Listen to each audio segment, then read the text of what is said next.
Have you ever wondered how your favorite late-night snack, that perfect slice of cheesy goodness, came to be?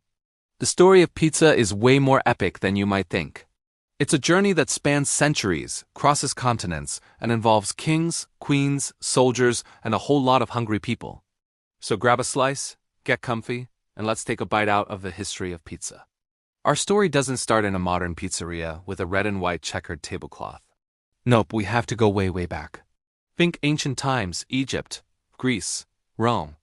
People back then were already making flatbreads. They'd cook dough on hot stones or in simple ovens. The ancient Greeks had a version called plakos, which was a flatbread topped with things like herbs, onions, and garlic. The Romans had something similar. Even the Persian soldiers of King Darius the Great were known to bake flatbreads on their shields and top them with cheese and dates. So the basic idea of flatbread with toppings has been around for a very, very long time. It was simple, it was filling, and it was the perfect food for people on the go. But this isn't the pizza we know and love today, right? Where's the tomato sauce? Where's the gooey mozzarella? For that, we need to fast forward to 18th century Naples, Italy. At the time, Naples was a bustling, crowded port city. It was one of the largest cities in Europe, but it also had a huge population of working poor, known as the Lazzaroni. These folks needed food that was cheap, quick, and easy to eat, and that's where pizza stepped in. Street vendors would sell simple flatbreads with various toppings. They were sold by the slice, for any budget. But the key ingredient that would transform this humble flatbread was still missing, and it came from the Americas: the tomato. Now you might think Italians embraced the tomato immediately, but that's not the case. When tomatoes first arrived in Europe in the 16th century, people were suspicious. They were part of the nightshade family, and many thought they were poisonous. For a long time, they were just grown as ornamental plants in gardens. It was the poor, resourceful people of Naples who started using them as a food source, mashing them up and spreading them on their flatbreads. It was a game changer. Suddenly, you had this vibrant, flavorful base for all sorts of other toppings. The most common early pizzas were simple: garlic, lard, and salt. A bit later, toppings like caciocavallo, a cheese made from horse's milk, and basil were added.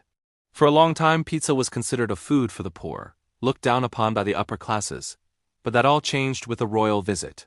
In 1889, King Umberto I and Queen Margherita of Italy were visiting Naples. The story goes that the queen grew tired of the fancy French cuisine she was always served and wanted to try something local. She summoned the most famous pizza maker in Naples, a man named Raffaele Esposito. Esposito prepared 3 different pizzas for the queen: one with lard, caciocavallo, and basil, another with tiny fish. But the third one was his masterpiece. It was inspired by the colors of the new Italian flag: red tomatoes, white mozzarella cheese, and green basil. The queen absolutely loved it. It was simple, patriotic, and delicious. From that day on, this combination was named in her honor: Pizza Margherita. And just like that, pizza got the royal seal of approval. It was no longer just street food. It was a dish fit for a queen, and its popularity began to spread throughout Italy. But how did pizza conquer the world? For that, we have to thank Italian immigrants and, surprisingly, World War II. In the late 19th and early 20th centuries, millions of Italians moved to the United States, bringing their culture and their recipes with them. They settled in cities like New York, Chicago, and Philadelphia, opening small bakeries and restaurants. The very first pizzeria in America, Lombardi's, opened in New York City in 1905. It started as a grocery store, but it began selling pizzas, and they were a huge hit. Soon, other pizzerias opened, mostly in Italian-American neighborhoods. For a while, pizza was still seen as an ethnic dish, something you'd only eat if you were Italian or lived in an Italian neighborhood.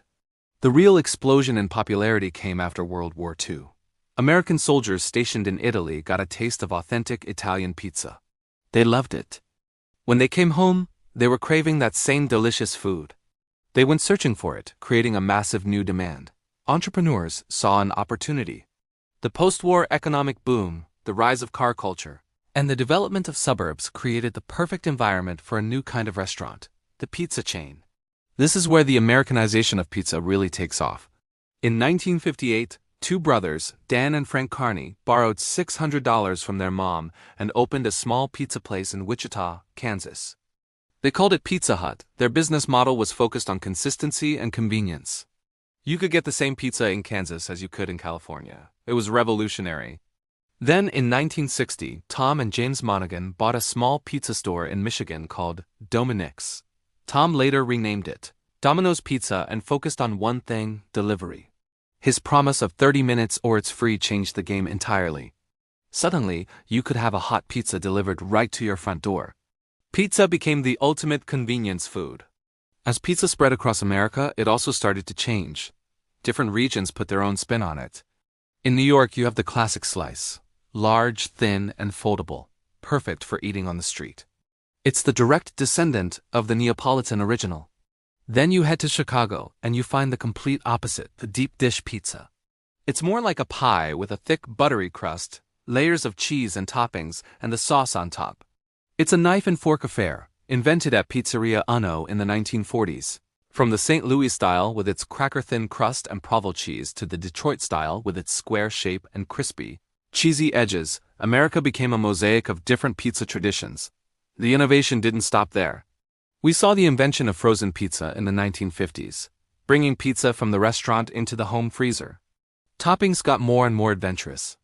Pineapple on pizza, the subject of endless debate, was reportedly invented in the 1960s. We got stuffed crust, barbecue chicken pizza, dessert pizzas. The creativity is endless. Today, pizza is a truly global phenomenon. You can find it in almost every country on Earth, and each culture adds its own unique twist. In Brazil, they might top it with green peas and hard-boiled eggs.